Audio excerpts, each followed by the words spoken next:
За сайн уу манайхаа. Өнөөдөр Унгар руу орж ирээд тэгээд би Австраас Унгарын Дебрецен гэдэг хот руу явж исэн. За тэгээд яг уу Будапештээр дайрдаг л да. Тэгээд Будапештээр дайрлахаар яг ордог хэсэгтэр нь заяа амар төвчртлээ байдаг хөхгүй Будапешттэй. Яг уу жижиг тэргүүнд хажуугаар тэгээд явдаг чинь том тэрэг бол ингээд амар удаан ингээд төвчрдөг хөхгүй. Тэгээд нэг удаа за нэг арай өөр замаар явчихъя гээд өөр замаар явсан чинь байдгүй. За тэгээд замдаа нөгөө нэг шалгалтынхан цагдаа Унгарын цагдаа таарад. За тэгээд их л эвтэйхэн юу яж зогсооч. За яасан бол одоо нөгөө тахаа мохоо шалгах юм болов гээд ажлын карт үүдэн шүү дээ. Нөгөө дээр хийгээд идэг тэр мэрийг шалгаад за хаста хамаг алдаа малда гаргаж ирд юм бол яад юм бол та гэд гайхаад би ачаатай явчихсан байхгүй. Тэгэл бичиг баримтуудаа гэж бүгднгийн тэгж байна. Ямар хэлээр ярьдаг вэ? Чехээр ярьдаг уу? Юугаар унгараар ярих уу, англиар ярих уу, германаар ярих уу гэж хэвээр баах юм асуувал би ярихгүй байл ганцхан монголоор ярьдаг аа л гэл. Тэгээ англиар ярих уу гэдгсээ. Тэгэхээр англиар жоох ойлгоно л гэсэн. Ярьж чадахгүй гэв. Тэгсэн чинь за бичиг баримтуудаа гэл. Тэгээ бичиг баримтууд үзсэн чинь бас нэг бичиг баримт нэхэд байна. Нөгөөх нь мэдтгүү. Тэнгуут нь машиныхаа бичиг баримтныхаа том хавцаа аваад тэгээ үзүүлсэн чинь эргүүлжээ. Тэгээ эргүүлээ явуулсан чинь наатахаа гэд. Тэгээ нэг юм цэнхэр бичиг баримт байл. Тэрийг нь гаргаж ирээл үзээл. Тэгжсэн нь цаашаа яваад өгч. Тэгээ машины нэрээ юу асуусан. Симэр машины бичиг баримтууд тэрэн дээр нөгөө машины мэдээлүүд байдаг хгүй. Нэг машин одоо хэдэн тонн жинтэй байна гэд. Тэгээд тэр мэрийг нь авснаа нэг 10 минутын дараа буцаж ирээд. Тэгснэ утсан дээрээ монголоор орчуулсан. Ингээд те. Энэ зам ингээд зөвхөн 20 тонн дотор явах ёстой. Тим зорилттой зам. За тэгээд таны машин 20 тонноос дээш болохоор одоо таныг ингээд торгоноо гэтэгч. Тэгээд торгуул нь бүр тэрэн дээр ингээд 100 мянга гараад ирсэн мэт байхгүй юу. Тэгээд чехэр 100 мянган корон чинь монгол мөнгөөр 10 хэдэн сая байхгүй 17 сая төгрөг. Би бүр нөгөөтг нь хараад бүр шоконд ороо. Хүүе энэ ч ямар амар өндөр торгуул вэ гэж бодоод. Тэгсэн чинь Унгар мөнгөөр л юм байна л да. Унгар мөнгөөр 100 мянган ямар юм гэсэн бала факт гэсэн байсан. Ямар ч нэг тим юм байсан. Тэгээ нөгөөтгийн чех мөнгөөр шилжүүлсэн чинь 7400 хэдэн корон.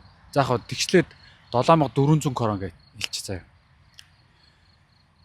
7400 корон ч одоо монгол мөнгөөр сая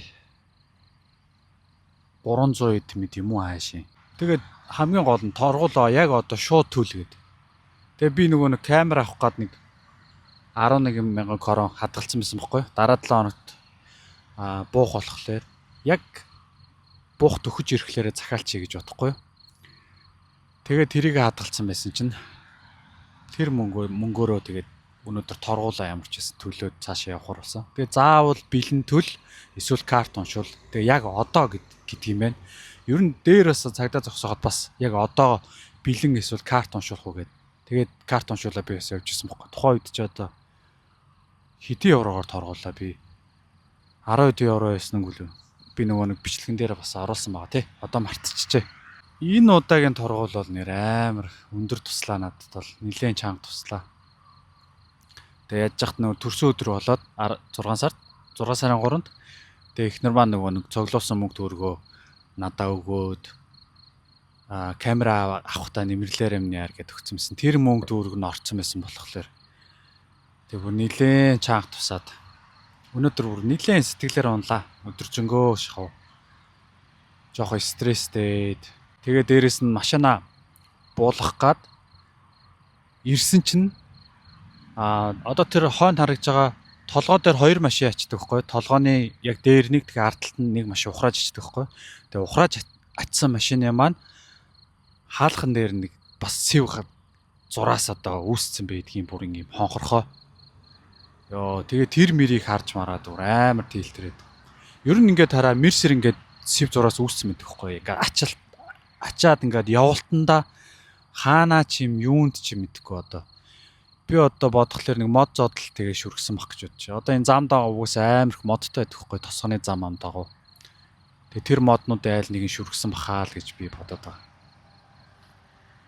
Тэгээд бүр нийлээн тилтрээд одоо хүртэл жоохон тилтнээсээ гараагүй л явж байна. Яг хэд хоногоос тэгээд гайгүй болох байлгүй. Тэгээ ямар ч байсан нэг торгуулсан бичиг цаас масаа бүгднгийн дарга руугаа явуулсан. Би одоо ингээд торгууллаа. Энэ ингээд торгуулыг компаниас надад ингээд нөхөн олгох боломжтой юу гэдээ ямар ч байсан асуусан. Манай дарга бол юу ажиллалээ.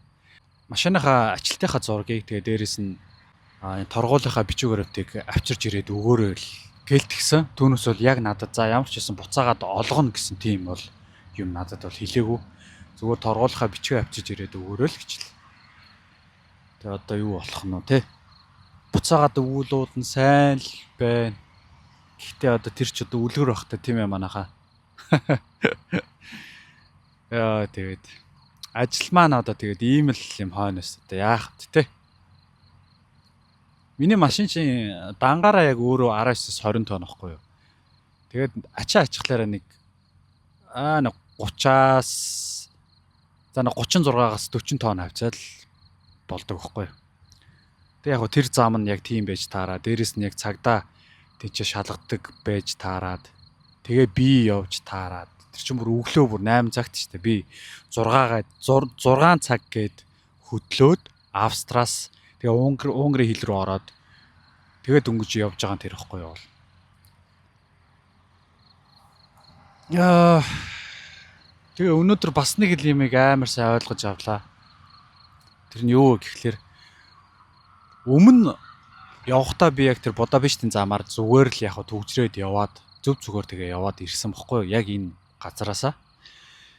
Тэгээд энэ удаагийн явуултан дээр болохоор нэг өөр хүн надад зөвлөөд төгжрэлтэй байдаг. Энэгээр ингээ явуучвал зүгээр байдаг.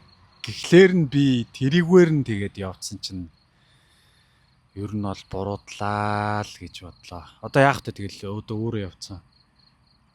Тэгээ би уул нь бол яг энийг мэдээд байдаг байхгүй юу? Хүмүүсийн ингээд хийснээр явчихлаар ер нь бол ингээ яалтчгүй ингээд алдаад байт юм аа. Тэрийг бол ингээд бүр ингээ байнга өөртөө бол сануулж хилдэг гэсэн мөртлөө би өдөө өчтөр тэр хүний үг сонсоод өнөөдөр ингээ яалтчгүй явчлаа. Тэрнээс болоод ингээд амар өндөр торгуул авлаа.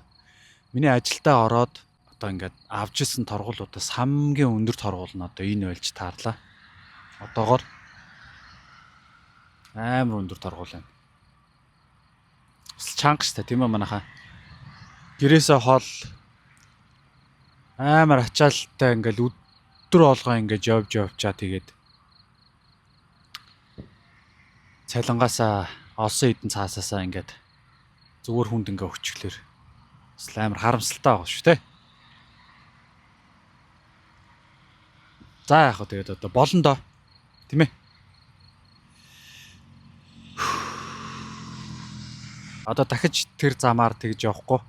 Будапештийнхаа замаар төгжрээл гэлтрээл тэгэл ер нь тэгсгээгэл төв замаа те даалны цаа дагаал явжээ. Одоо өөр яг угаасаа л тэгжил явдаг уулна. Тэгээ тэрийгэ зөрчиж явсны одоо гор нь те энэ л юм байна да. За тэгээд нэг тиймэрхүү сонтой байна манайхаа. За тэгээ өнөөдрийн ажил маань Дебрецен гэдэг хотоосоо жоохон зах хэсэгт нь байдаг. Одоо энэ BMW-гийн газар. Нөгөө AX3 гэж загвар өссөн шүү дээ. За би тэр нөгөө юу бичлэгээ машиныхаа бичлэгийг пэйж хуудсан дээр оруулсан те Facebook. Хэрвээ тэр энэ машины бичлэгийг үзмээр байвал ороо сонирхоор заа манайхаа. Хүч мөчний хувьд ч гэсэн дайггүй суулгачаар бас хөөрхөн ухс хийгээд гарчаад идэм аа. За тэгээд тэр газраас ингээд яг энэс 6 ширхэг ачдаг байхгүй энэ BMW-гээс. Тэгээ ямар ч сан тэрийг ачаад тэгээд цаашаага гарч ирээд тэгээ одоо ингээд ажиллаад тусгаад явж байна. Тэнцээс гараад нэг 100 км яваа зогссон. Тэгээ өнөөдрийн нийт явсан километр нэг 600 гаруй байсан баха. За тэгээд тиймэрхүү сонтой баянтай л энэ 7 хоног ер нь дуусах гэж байгаа шиг байна да манайхаа. Ямар ч байсан тэгээд сэтгэлээр унахгүй шүү дээ. Тийм ээ манайхаа. Яаж хийж байгаа л зорьсон зорилгодоо хүрнэ. За тэгээд мэдээч асуудалгүй ажил, асуудалгүй амьдрал гэж юу аах вэ те? Гол нь үүнийгээ сайхан даваад сэтгэлээр унахгүй гарчхад л цаашаа үргэлжлээл явна шүү дээ. Тийм ээ манайхаа. За, бака. Дараагийн мэдлэгээр уулзцаая.